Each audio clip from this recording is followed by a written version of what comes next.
गुरु प्यारी साध संगत जी, प्रेम से कहना धन निरंकार जी। आशा करती हूँ सतगुरु माता जी की कृपा से आप सभी बहुत अच्छे होंगे। आज मैं आप सभी के लिए एक दिल को छू लेने वाली साखी लेकर आई हूँ। तो चलिए आज की साखी सुनते हैं। साध संगत जी, प्रशांत के घर के दरवाजे पर टैक्सी आकर खड़ी हो गई थी। प्रशांत का सारा सामान बंधा हुआ तैयार रखा था और प्रशांत अपने कमरे में अपने बचपन को याद कर रहा था। साध संगत जी, प्रशांत की पत्नी सलोनी एक कंपनी में काम करती थी। सुबह 9 बजे घर से निकलती तो शाम को 7 बजे ही घर लौटती थी। प्रशांत और सलोनी का एक बेटा था जिसका नाम था रोहन। ऐसे में रोहन अपनी दादी के हाथों ही पला बड़ा था। उनके घर में एक नौकर था रामदीन, जो कि प्रशांत के बेटे रोहन को बहुत प्यार किया करता था। रामदीन रोहन को कंधे पर बिठाकर तो कभी 2 पहिया साइकिल पर बिठाकर सैर कराता था। अक्सर शाम को जब सलोनी अपने ऑफिस से घर आती तो उस समय उसका बेटा रोहन घर पर नहीं होता था। तो सलोनी बड़ी ही बेचैनी से अपने बेटे का इंतज़ार करती। कुछ देर के बाद रामदीन के कंधों पर चढ़ा हुआ रोहन घर लौटता तो नीचे उतरकर सीधा अपनी दादी की गोद में जाकर बैठ जाता। तब सलोनी अपने आप को बहुत तिरस्कृत महसूस किया करती थी। ये सब देखकर सलोनी को बहुत गुस्सा आ जाता था। दादी के कहने पर ही रोहन माँ के पास जाता तो सलोनी को ये बात बहुत बुरी लगती। वो सोचती थी कि मेरी सास ने मेरे बेटे पर जादू कर दिया है। इस तरह से तो मेरी सास एक दिन मेरे बेटे को मुझसे अलग ही कर देगी। लगभग 8 साल हो चुके थे सलोनी को इस घर में बहू बनकर आए, पर आज तक सलोनी अपनी सास कौशल्या जी को समझ नहीं पाई थी। सलोनी चाहती तो जब उसने इस घर में प्रवेश किया था वो अपने आंचल को जगमगाते हुए सपनों से भर सकती थी। पर सलोनी जानती थी कि उसके पति प्रशांत के दिल के किसी कोने में माँ की मूर्ति भी विराजमान थी, जिसे सलोनी लाख कोशिशें करने के बाद भी वहाँ से निकाल कर फेंक नहीं सकी। सलोनी का व्यवहार बहुत बुरा था। सलोनी के व्यवहार की वजह से घर में झगड़े होने लगे, जो बढ़ते बढ़ते कभी कभार गंभीर रूप भी ले लेते थे। और इन सब के बीच में पिस रहा था प्रशांत। साथ संगत जी, प्रशांत एक सीधा साधा इंसान था जो कि रिश्तों को शालीनता से निभाने में विश्वास रखता था। अक्सर प्रशांत अपनी पत्नी सलोनी को समझाता कि मेरी माँ बहुत अच्छी है, मेरी माँ तो थोड़े से प्यार और मान सम्मान से ही खुश हो जाती है। लेकिन सलोनी ने सास को हमेशा ही माँ के रूप में नहीं स्वीकारा। सलोनी के कड़वे व्यवहार की वजह से ही प्रशांत की माँ इन 8 सालों में लगभग एक मूर्ति की तरह हो चुकी थी। कौशल्या जी रामदीन की मदद से घर को संभालती थी।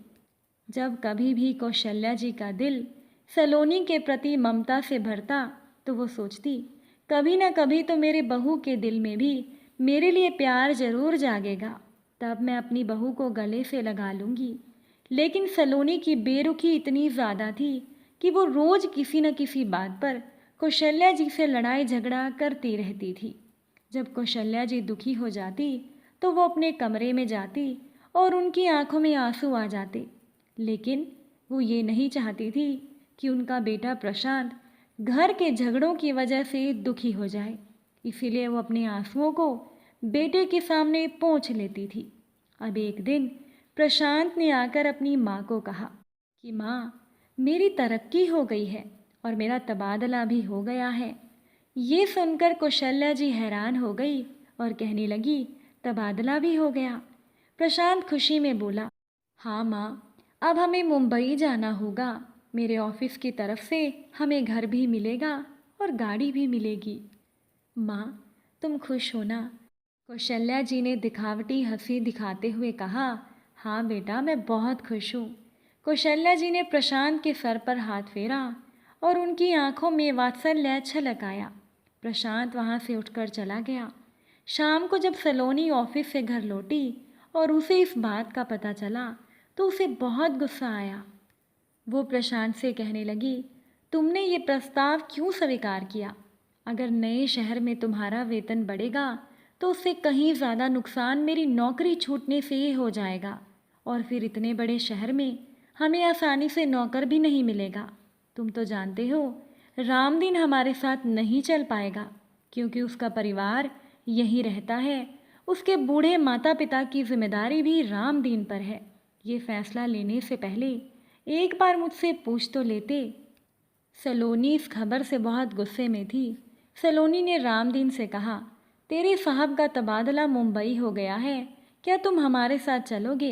रामदीन ने कहा, नहीं मेम साहब, आप तो जानती हो कि मेरा परिवार यहीं रहता है। मैं उसे छोड़कर आप लोगों के साथ कैसे जा सकता हूँ? सलोनी ने कहा, हम तेरा वेतन भी बढ़ा देंगे, फिर तो तुझे कोई परेशानी नहीं होगी ना। रामदीन ने कहा, वेतन की बात नहीं है, मेरे माता पिता बीमार रहते हैं, मैं आप लोगों के साथ नहीं आ पाऊँगा। अब प्रशांत को 1 महीने बाद मुंबई जाना था, इसीलिए सलोनी ने ये तय कर ही लिया वो अपनी नौकरी छोड़ देगी और पति के साथ चली जाएगी। प्रशांत ने सलोनी को कहा, अभी तो हमारा बेटा रोहन छोटा है, उसे किसी अच्छे स्कूल में दाखिला भी मिल जाएगा, और माँ तो हमारे साथ है ही। जैसे माँ यहाँ सब कुछ संभालती हैं वहाँ पर भी संभाल लेंगी, और तुम नए शहर में नौकरी भी ढूंढ लेना। माँ पर सारे काम का बोझ ना पड़े, हम कोई नौकर भी रख लेंगे। ये तय होने के बाद सभी ने जाने की तैयारियां शुरू कर दी। ज़रूरत का सारा सामान पैक करके ट्रक द्वारा मुंबई भेजने का कार्यक्रम बनाया गया। सारा सामान पैक हो चुका था और एक बड़े से ट्रक में लादा जा रहा था। अब जो बचा था वो केवल निजी ज़रूरत का सामान था, जैसे पहनने के लिए कुछ कपड़े आदि, जो कि उन्हें अपने साथ लेकर जाने थे। साथ ही साथ घर में कुछ ऐसा सामान भी था जो ज़्यादा इस्तेमाल का नहीं था। तो प्रशांत ने सोचा कि ये सामान हम रामदीन को दे जाएंगे। आखिर पिछले इतने सालों से वो हमारे परिवार की सेवा कर रहा है, तो इतना हक तो उसका बनता ही है। सलोनी चाहती थी कि वो मकान किराए पर चढ़ा दिया जाए, लेकिन प्रशांत ने मना कर दिया। प्रशांत चाहता था कि वो अपने घर का एक कमरा रामदीन को अस्थायी तौर पर रहने के लिए दे दे, जिससे कि मकान की देखभाल भी हो जाएगी। इन सब चीज़ों से छुट्टी पाकर प्रशांत अपनी माँ के कमरे में जाकर बैठ गया और बोला, माँ मैं तुम्हारा सामान भी पैक कर लेता हूँ। लेकिन कौशल्या जी किसी मूर्ति की तरह गंभीर बैठी थी। वो कहने लगी, नहीं बेटा, मैं तुम लोगों के साथ नहीं जाऊंगी। ये सुनकर प्रशांत हैरान हो गया। वो बोला, माँ क्या हम आपको यहाँ पर अकेला छोड़कर कैसे जाएंगे? कौशल्या जी ने कहा, अकेली कहाँ हूँ, रामदीन है मेरे साथ।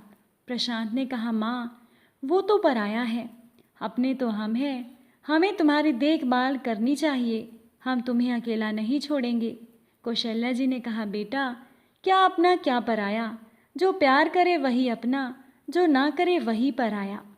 कौशल्या जी के इन शब्दों में बहुत गहराई थी, पर प्रशांत को गुस्सा आ गया।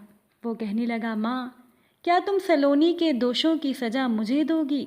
माँ ने कहा, नहीं बेटा, ऐसा क्यों सोचता है, मैं तो तेरे सुख की कामना करती हूँ। प्रशांत की आंखों में आंसू आ गए और वो वहाँ से चला गया। सलोनी को जब ये बात पता चली तो वो कहने लगी, अब ये कौन सा नया नाटक शुरू हो गया? कौशल्या जी ने कहा, कैसा नाटक?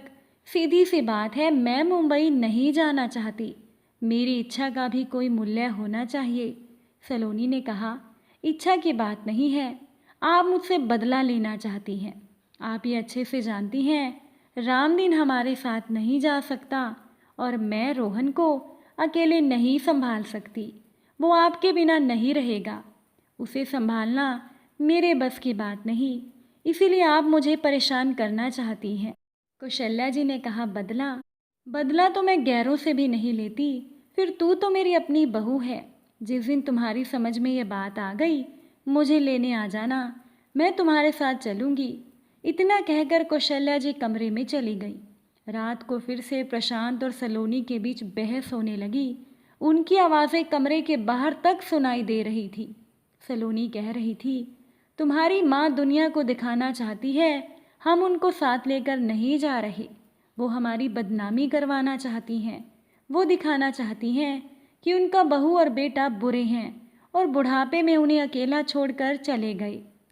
साथ संगत जी, प्रशांत वैसे तो शांत स्वभाव का इंसान था, परंतु उस दिन उसकी सहन शक्ति जवाब दे गई, क्योंकि उसकी पत्नी सलोनी उसकी माँ के बारे में बहुत गलत बोल रही थी। तब प्रशांत ने गुस्से में सलोनी से कहा, दरअसल तुम्हें चिंता मेरी माँ की नहीं, तुम्हें इस बात की है। मुंबई में नौकर भी नहीं होगा, माँ भी नहीं होगी, तो तुम घर का काम कैसे करोगी? तुम्हारी परेशानी इसी बात को लेकर है। अंत में ये तय हुआ कि अगर माँ ऐसे नहीं मानेगी तो कल सुबह रोहन उठेगा और रोहन को कहा जाएगा कि वो दादी को साथ ले जाने के लिए तैयार कर ले। साथ संगत जी, अगले दिन सुबह जैसे ही रोहन उठा तो प्रशांत ने अपने बेटे को समझाते हुए कहा, बेटा तुम जानते हो हमें मुंबई जाना है और तुम्हारी दादी हमारे साथ चलना नहीं चाहती। वो हमसे नाराज़ है। तुम अपनी दादी के लाडले पोते हो, इसलिए तुम्हें अपनी दादी को साथ चलने के लिए मनाना है। अब कल रात के झगड़े से सलोनी नाराज़ थी, वो भी वहीं पर बैठी थी। तभी रोहन अपनी प्यारी सी आवाज़ में कहने लगा, दादी हमारे साथ नहीं जाना चाहती क्योंकि मम्मी दादी को रुलाती है। पापा, जब मम्मी दादी से लड़ती हैं तो दादी अपने कमरे में जाकर रोती हैं। मैंने उन्हें रोते हुए देखा है। दादी सोचती हैं कि मम्मी उन्हें मुंबई में जाकर परेशान करेंगी, उन्हें रुलाएंगी, इसीलिए वो आप दोनों से नाराज़ हैं। दादी रोती हैं तो मुझे दुख होता है, मैं उन्हें रोता हुआ नहीं देख सकता। दादी ठीक कह रही हैं, वो यहाँ पर अकेली रहेंगी तो उनका झगड़ा नहीं होगा, वो रोएंगी भी नहीं। रोहन के भोलेपन ने बहुत कुछ कह दिया। सलोनी अपने आप पर बहुत शर्मिंदा हो रही थी। उसके पास अपनी सफाई में कहने के लिए कोई शब्द नहीं था। प्रशांत के बार बार कहने पर रोहन दादी की गोद में जाकर बैठ गया और बोला, दादी माँ तैयार हो जाओ। कौशल्या जी ने कहा, तैयार हो जाऊं, पर भला क्यों? प्रशांत की माँ रोहन के गाल चूम रही थी। उन्हें लग रहा था पता नहीं उनका पोता फिर कब आएगा। वो सारा प्यार आज ही उस पर लौटाना चाहती थी। तब रोहन ने कहा, दादी माँ मैं तुम्हें मुंबई लेकर जाऊंगा। दादी ने कहा, पहले तुम जाकर दूध पियो। रोहन उछलता कूदता हुआ कमरे से बाहर आ गया। थोड़ी थोड़ी देर में प्रशांत और सलोनी किसी न किसी बहाने आकर कौशल्या जी के कमरे में देखते कि वो अपना सामान पैक कर रही हैं या नहीं। लेकिन कौशल्या जी के कमरे में सब शांत था। वो खाने की तैयारियों में लगी थी। वो प्रशांत और रोहन की पसंद का खाना रामदीन की मदद से बनवा रही थी। काफ़ी देर से प्रशांत और सलोनी रसोई के दरवाजे पर कौशल्या जी को देख रहे थे। अचानक से माँ की दृष्टि उन दोनों पर पड़ी। एक पल को उन दोनों का उदास चेहरा खिल गया और वो कहने लगी, तुम ऐसे क्यों खड़े हो? प्रशांत कुछ कहता उससे पहले ही सलोनी कौशल्या जी के कदमों में बैठ गई और बोली कि माँ, क्या आप मुझे माफ़ नहीं करेंगी? कौशल्या जी ने जवाब नहीं दिया। वो खाना बनाने में व्यस्त हो गई। कुछ देर के बाद फिर से सलोनी ने कहा, माँ, क्या सच में आप मुझे कभी माफ़ नहीं करेंगी? फिर भी कौशल्या जी ने कुछ नहीं कहा और उन्होंने खाना बनाकर तैयार कर दिया। खाने में उन्होंने रोहन, प्रशांत और सलोनी की पसंद का खाना बनाया था। प्रशांत ने खाना जैसे ही मुंह में डाला तो उसका दिल भर आया और वो 2-4 कोर खाने के खाकर बैठ गया। अब कौशल्या जी भी चुपचाप वहाँ बैठी थी और उनके पास रामदीन भी बैठा हुआ था। सलोनी खाने की प्लेट लगाकर कौशल्या जी के कमरे में गई तो उसने देखा कि कौशल्या जी रो रही थी। प्रशांत भी सलोनी के पीछे ही था। सलोनी ने कहा, माँ, क्या मैं इतनी बुरी हूँ? आप मुझे माफ़ नहीं कर सकती? मेरी जगह अगर आपकी बेटी होती तो क्या आप उस पर भी इतनी नाराज़ होती? माफ़ी मांगने पर भी क्या उसे माफ़ नहीं करती? ये कहकर सलोनी रोने लगी। कौशल्या जी की आंखों में भी आंसू आ गए। प्रशांत भी रोने लगा। अब पता नहीं आंसू खुशी के थे या गम के। सभी एक दूसरे के आंसू पोंछ रहे थे। कुछ देर के बाद जब स्थिति सामान्य हुई तो कौशल्या जी का ज़रूरी सामान भी पैक कर लिया गया। विदा लेते समय राम दिन भारी हृदय से माँ के पैर छूकर बोला, माँ जी, फिर से कभी यहाँ आना हो तो मुझसे मिलकर ज़रूर जाना। साथ संगत जी, कौशल्या जी ने सलोनी को माफ़ कर दिया था और वो लोग खुशी खुशी साथ रहने लगे। आपको आज की साखी कैसी लगी? कमेंट करके ज़रूर बताइएगा। वीडियो अच्छी लगी हो लाइक शेयर कीजिएगा, चैनल पर नए हैं तो सब्सक्राइब कीजिएगा।